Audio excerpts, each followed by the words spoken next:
झगड़े भूलते हुए मुझे लगता है कि बड़ा सोच रखते हुए आगे बढ़ना चाहिए, क्योंकि ये देश को निर्माण करने वाला चुनाव है। आगे हम जिस पार्टी को चुनेंगे देश उस दिशा में चला जाएगा। हमारे सामने दो विचारधाराएं हैं। एक विचारधारा वो जो जोड़ने की बात करती है, मोहब्बत की बात करती है और सभी के साथ में भाईचारे की बात करती है। दूसरी विचारधारा वो जो भाइयों को भाइयों से लड़ाने का काम करती है, अराजकता का माहौल क्रिएट करती है, सांप्रदायिकता का माहौल फैलाती है। आप सभी को मैं निवेदन करना चाहूंगी कि बहुत मंथन करने की और विचार करने की जरूरत है। ये वोट जो है ये कोई छोटा मोटा वोट नहीं है, ये जो चुनाव है छोटा मोटा चुनाव नहीं है।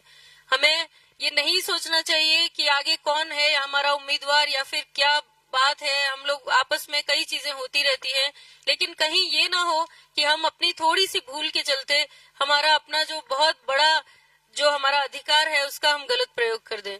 मुझे दर्द होता है ये कहते हुए कि जब अभी चुनाव था, विधानसभा का चुनाव था, मैंने भी मेहनत की थी आप सभी के बीच में, लेकिन जब हमारे कांग्रेस पार्टी ने ये तय कर दिया कि आदरणीय अमीन साहब यहाँ से चुनाव लड़ेंगे, तो मैंने मेरी सारी मेहनत को जीरो कर दिया। सिर्फ इसलिए कर दिया क्योंकि हमें देश के को बचाने के लिए, हमें एक अच्छी पार्टी को चुनने के लिए, एक अच्छे लीडर को चुनने के लिए कहीं न कहीं अगर हम पीछे हो जाते हैं या सेक्रीफाइस कर लेते हैं तो मुझे लगता है कि वो कोई मूर्खता का नहीं, वो समझदारी का प्रतीक होगा।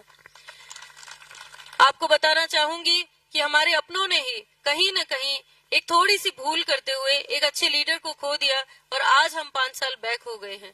आपको मैं निवेदन करना चाहूंगी कि दोबारा से एक बार विचार करके हम वोट करें, क्योंकि थोड़ी सी भूल जो है, एक बार एक भाई गलती करेगा और दूसरी बार दूसरा भाई गलती करेगा और इसके चलते हम बहुत पीछे हो जाएंगे।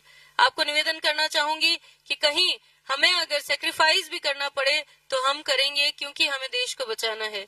ये जो रंग बिरंगी पगड़ियां यहाँ पर मंच पे दिख रही हैं, आपको यहाँ पांडाल में दिख रही है, ये रंग बिरंगी पगड़ियां जो है, मुझे लगता है कि अगर हम फिर से भूल कर देंगे तो ये कुछ ही समय नजर आएंगी।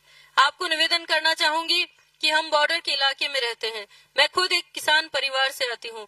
आपको निवेदन करना चाहूंगी कि हमें देश की सुरक्षा का माहौल चाहिए, हमें कोई बड़े लोभ और लालच नहीं चाहिए। मैं एक ऐसी कौम से, ऐसे समाज से आती हूँ जहाँ ईमान सबसे पहले रखा जाता है। हम सभी लोग जानते हैं कि ईमान जब हमारा इतना मजबूत होता है तो हम छोटे छोटे स्वार्थ को, लाभ को नहीं देखते हैं। मेरे भाई यहाँ पर रोजेदार कई बैठे हुए हैं, आप सभी की दुआओं से मुझे लगता है कि हमारा ये जो भाईचारा है ये कभी खत्म नहीं होगा।